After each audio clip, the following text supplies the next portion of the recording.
Мен Алымбекова Сезим, Каракөл шаарындагы номер 2 Чолпонбай Төлөбердиев атындагы мектепте 3-Б классында окуйм. Мен азыр изилдөө долбооруна катышып жатам. Мен азыр сиздерге карандаш жөнүндө айтып берем. Азыркы учурда карандаш колдонбогон киши жок болсо керек. Бала бакчадан баштап чоң кишиге чейин карандаш колдонушат. Карандаштын тарыхы. Карандаш 1564-жылдан баштап колдонула башталган.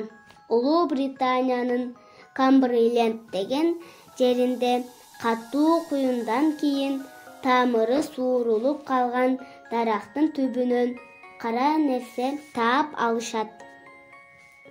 Ал көмүргө окшош болгон, бирок отко күйбөй койгон. Аны кармап көрүшкөндө колдоруна жылтыраа кара так калат. Адегенде жергиликтүү эл койлорго белги салып колдоно башташат. Кийин аны менен сүрөт тарта башташкан. Бул затты графит деп аташкан. Грек тилинде ал жаз дегенди түшүндүргөн. Карандашты кантип тандаш керек? Карандаштын капталына коюлган белгилери болот. Алар карандаштын катуулугун билдирет.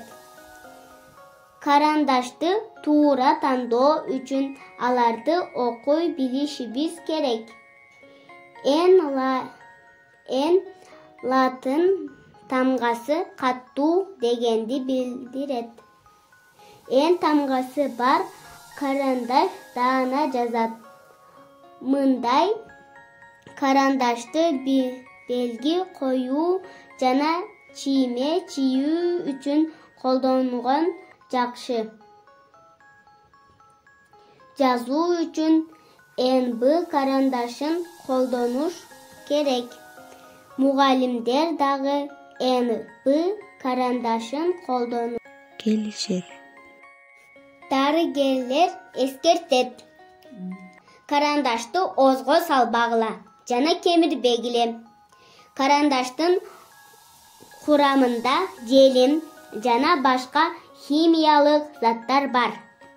Карандашты озго салганда же кемиргенде адамдын ден соолугуна залал келтире турган зыяндуу микробдор кошо кириши мүмкүн.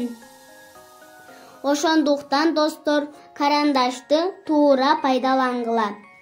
Озго салып алган кезде улантырышы мүмкүн. Карандаш тууралуу кызыктуу фактылар. Жылына дүйнө жүзүндө 14 миллиард карандаш чыгат. Карандашты орто эсеп менен 17 жолу учтаса болот. Дүйнөдө эң узун карандаш 20 метр. Малайзияда Faber-Castell компаниясы жасаган. Эң кичинекей карандаш 17 мм, калындыгы 5 мм, учунун узундугу 3 мм. Графит укаланган зат.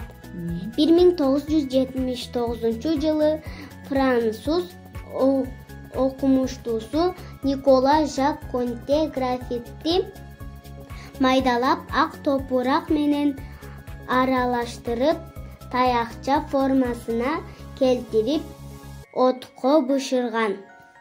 1864-жылы эле карандаштын 17 түрү чыккан.